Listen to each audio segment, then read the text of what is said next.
Then you have so many religions, and these religions are all claiming that we are from that creator, and that creator have ascribed to you this specific purpose, right? So Islam is one of those major religions in the world. And what I would say is that you should investigate these different religions with an objective criteria, right? So when you're reading, have you read any other scriptures? A bit of the Bible. A bit of the Bible, just a little bit, yeah? So what do you think about what you've read? I think it's the message of love and... Okay. Have you read the Old Testament or the New Testament? Which one? Yeah, exactly. Okay. Because there is love here and there is no love here, right? Yes. I think that the message of love is universal in all religions, and that I believe in. But the other stuff... Okay. But do you know there is a very, very beautiful verse in the Quran? It says, do you believe in parts of the book and disbelieve in others? Yeah. And this is actually addressing the Jews and the Christians. So he's saying if I believe in a creator, then I'm ought to follow whatever that creator ascribes. I have to be consistent, right? I cannot say I believe in God, but I will take this part of what God says, and whatever God says here, I don't like, right? So either it is from God or it is not from God. You agree with me, right? So you'd say, you agree or you disagree? I think you could take something that you think is true and some other thing that you don't think is... Yeah, of course. So based on what do you determine, you as a human being, as a subjective human, like myself that would be ignorant, we don't know everything, right? Yeah. So how me as a subjective human being that doesn't know everything would be able to determine what is true or what is good in order for me to take and leave the rest? So what is your criteria to know what is good and bad? Your society? Sorry? It's functionality. What do you mean by that? Like, are you talking about utility? yes. Okay. So something is good because it does... Something is good because it helps you, like, there is no good or bad, it's aesthetics. Okay. So now you're talking atheism, right? Because there's something called nihilism. No, I'll explain what I mean. There's something called nihilism, which is if you don't have a creator or a scripture, you're bound to believe in subjective morality, which would mean there is no morality, as you said. Because as I say aestheticism. Because I say aesthetics is like a feeling that you get that this is fine. I don't like this so much. Like. So are you the only one who has that feeling, or does everyone else have the same feeling? Everyone. So why do we disagree on laws? You don't. We don't disagree on laws? You don't disagree on laws. Like. Every country has its own laws that has Actually, its own. Nobody cares actually about laws. Like. What do you think about drinking alcohol? I'll give you an example. What do you think about drinking alcohol? If you want to drink, No, but is it good or bad? You were just talking about morality. No. I didn't talk about morality. I talk about. No, I'm asking. Is it good or bad? I don't care about morality. You don't care. But do you agree there is morality, whether we care or not? No. So there isn't morality. So if I eat my baby on breakfast, that's not really a bad thing to do. If I rape a woman, that's not bad. I say that however bad a sentence sounds, in another context, it could be good. Eating your baby in breakfast, in what context would be good? Spider, If you're a spider and you eat your baby, but we're not spiders, we're talking about human beings. In what context eating my baby in breakfast is good? No context, right? No. Like there can always be a context because it's fantasy. Like you could say whatever you want. You could say that your baby will spawn 1,000 Hitlers if you don't eat it that way exactly. We can make a scenario here. Give me a scenario. No. Eating my baby in breakfast. Okay. I'm waiting. I'm really interested to know in which scenario would it be good. What? In which scenario would it be okay? I'm not trying. By the way, look, I'm not trying to trap you. I'm trying to make you understand that what you're saying does not make sense objectively, right? Like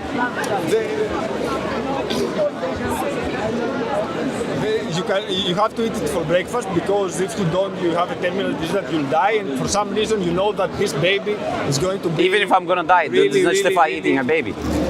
Really bad. Like if your can you imagine the feeling of killing a baby, an infant? If your baby was Hitler and Stalin combined, and the only What was he? If your baby How would you know that?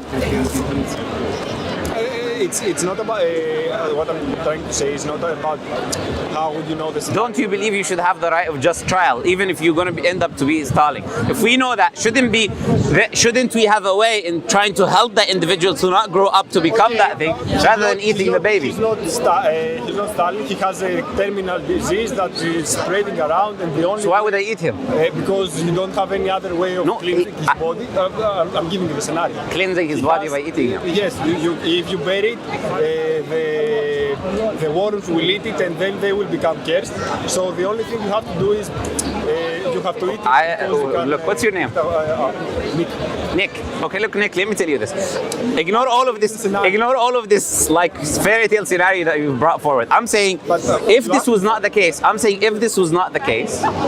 normally, if I decide to eat my own baby, is that good or bad? Statistical reasons are not reasons. Sorry? Statistical truths are not actual truths. I'm not talking about statistics. I'm saying in a normal situation where you don't have that scenario that you. There's no normal situation. So there's no situation where it does not. Every situation is really distinct, so you cannot predetermine. Okay, let me give you an example. Right now, if you go and beat up an old lady walking by, so you're just walking by and you just decide to beat her up. This is a scenario I'm giving you. Is that action you did bad or good? I don't know. It depends on the lady. Depends on the lady. Situation. Really depends on the situation. Like most of the times, it would be bad. Most of the times, like almost all of the times, it would be really bad. Oh no! So you agree with bad now? So you believe in bad? Bad is a word. It helps us. Of course, it's a word that has a meaning. As I started saying in the beginning, good or bad are utilitarians.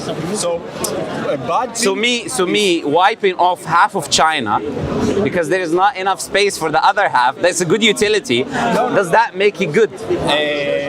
These are the problems with what you're talking about. And people still think he's good.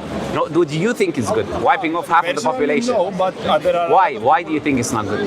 Because that was stupid, actually. Because what? Because it was stupid. Why? Why is it bad? No. So it's not bad. I believe it's bad. I'm trying. Why? Because it's stupid. Why is it stupid? Why Mao Zedong is stupid? They have a justification, rational justification. They say we don't have enough space. There's so many human beings. We want to get rid of half of them in order for us to keep. So they would argue this is not stupid. It's actually genius. So based on your worldview, why is that action bad? If you follow utility and you believe that utility equals good or bad, you would have to accept. By the way, these are problems. Why do we? Or let's say rational problems. What we're trying to find is what is the cause that is moving us. No, that's not what we're trying to understand whether there's objective or subjective morality, and how do we determine whether why do we care if it's subjective or objective? We care because this is how we function as human beings. Before doing an action, I have to determine. It's your drive. It's what gives you drive, right? It's not about drive. It's about understanding rationally as a human being. Before doing a specific action, is it good or bad? If I don't have morality, then me pushing you right now or me harming this person is equal to me being good to him. Why do you want to do something? Sorry? Why do you want to do something? I'm giving a hypothetical example. I'm saying if there is no morality. Out of what is it that sparks you to do something? Before you judge if it's good or bad, you have to have a model. You have to Before you make any action, you have to determine whether it's good or bad. Before she came here today, I'm sure you had this idea whether it was good or bad to come here. Before we have this discussion, you're trying to think, is it good or bad? I'm actually thinking right now, is it good or bad to have this discussion? Where does want spawn from? Sorry? Where does your need, your want to For me being human, my instincts are God-given by the Creator. They're within me. And they are the ones that drive me to move and make actions. So that's the answer to your question. Yeah, have fun. No, but still you have not answered the question. Have fun doing that. Okay, sure. So what I was trying to make, the point I'm trying to make is this, right? If there is no objective morality, life becomes absurd, which is why what I was trying to demonstrate to you is that you eating your baby in your breakfast or you having intercourse with your own mother becomes a normal thing because there is no right or wrong. Right? And that's the problem today with liberalism and the Western society. Things have changed. Like if you go back 50 years ago or 80 years ago, right? Things which were right or wrong completely changed today because of this idea that there is no really right or wrong. So I can do whatever I want to do to whoever I want to do. But what we say as Muslims, it has to be objective morality. It doesn't come from my opinion, because I can be wrong and you can be right, you can be right, I can be wrong. It doesn't come from us who are limited human beings. We say it has to come from the source of goodness, the one who created us. If I made this bottle, wouldn't you agree that I would know about this bottle more than any other human being? Because I made it, right? So we say if the creator created us, he would know more than anyone what is good and beneficial for us and what is bad and what is harmful for us. So why when you create something, you give a manual, and within that manual you say, okay, don't do this or do that, to preserve that thing or to do good to it, right? So we say the Quran is equivalent to that manual that you give when you create something. How did you say? Quran. There is a Arabic letter that will be hard to say, which is qaf. Quran. It will be hard to say because you don't have it in English. I am not English. Yes. Like English. You're Spanish? Where are you from? Italian? Greek. Okay. Sure. So even in Greek you don't have that letter as well. You have like 4 X's. Okay. Kha is different than qaf. So in Arabic it's very, Arabic is a very exotic language, right? There is a lot of, I would say letters that they don't exist in other languages, That would be very unique. Greek as well. Greek is a very interesting language. Yeah, that was a great conversation. Yes, so give the Quran a read. Give the Quran, I'll let you guys go, no problem. Give it a read and understand that we believe in one creator. Yeah, no problem. That we believe in one creator that created us. That creator is the one who gives us purpose, because it makes sense when you create something, you give it purpose. And within the Quran, there is the good, what to do, which is good, and bad, what to avoid. And this life is a test. Whether you will do the good and avoid the evil, or be like Satan and do the evil that the creator told you not to do, right? It's as simple as that. It's a very basic idea. So read the Quran. If you have any questions, please come back. You have to trust that God knows it all. It's not trust. It's looking at the universe is evidence for that. When I see a universe that is full of power and full of intelligence, you need to be something beyond comprehension to create the universe.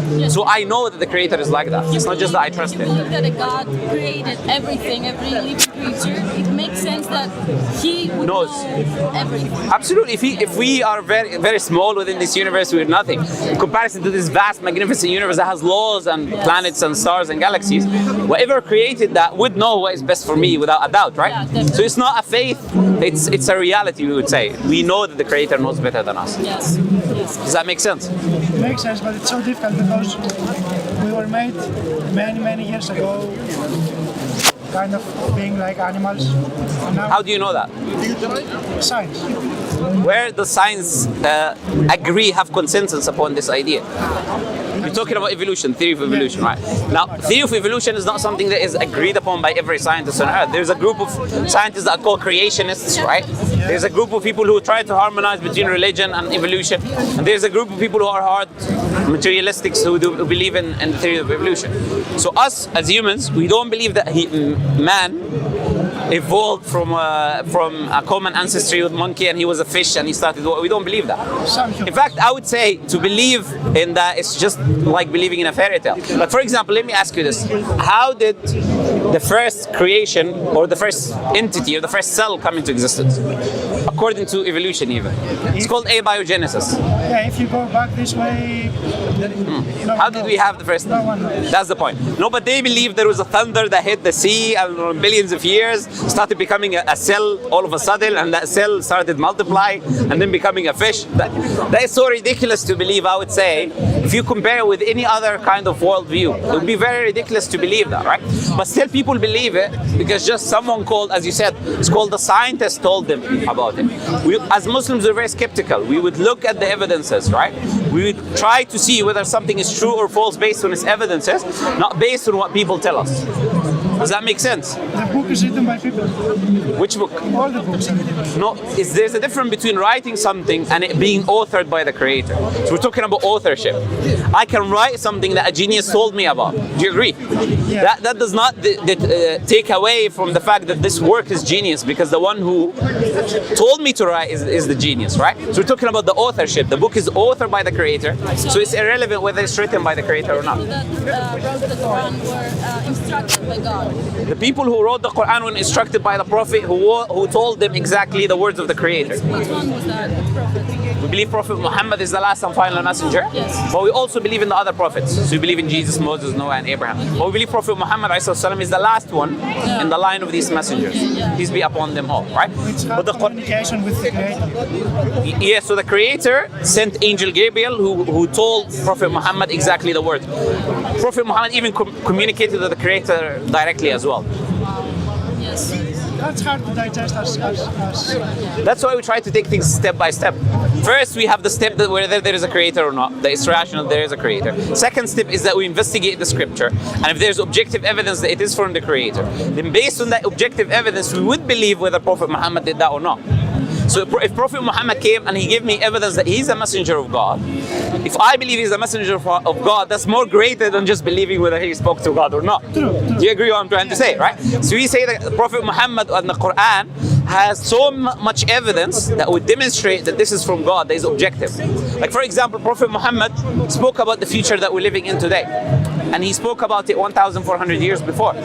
And nothing that he said did not happen. So if he said X will happen, X will happen, right? For example, Prophet Muhammad said you will see the barefoot Bedouin Arabs competing. The Bedouin Arabs, Bedouins are Arabs who live in the desert. He said you will see the barefoot Bedouin Arabs competing in building the tallest buildings. What is the tallest building in the world today?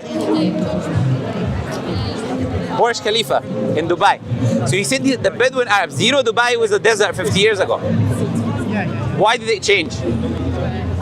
Discovered oil. The money came from oil, right? Prophet Muhammad said the earth will puke its treasures and money will become abundant within you. So he didn't only say that those Bedouin Arabs would be competing in building the tallest buildings in the world. He said the reason why they would be doing it. Prophet Muhammad named the countries that Islam will enter. And when he was naming these countries, he was being attacked by people in his society. He didn't know if he's going to live tomorrow or not. And he was saying, look, Islam will enter into what we call today Yemen, Jordan, Syria, Lebanon, Constantinople, Turkey, India, Pakistan. He said you will overcome the Roman and Persian Empire. Can you imagine few Arabs with no techniques, with nothing, overcoming the Roman and Persian Empire? And this is what happened. Muslims defeated the Roman and Persian Empire. In fact, one of the military leaders of the Muslims, Khalid ibn al-Walid, defeated the army that both the Roman and Persian Empire came together to fight the Muslims and they lost. Can you imagine the two biggest empires in the world losing against Muslims, right? So Prophet Muhammad made so many predictions. For example, the Prophet spoke about the deserts of Arabia. He said you will see the deserts of Arabia becoming green again. Which means he's saying two things, that they were green in the past, which is what Nature magazine is saying, and they will be green in the future, which is what's happening today, according to NASA. So how would Prophet Muhammad know what's happened? In the infinity of the future, every possibility is going to... But he's talking about the past and the future, both.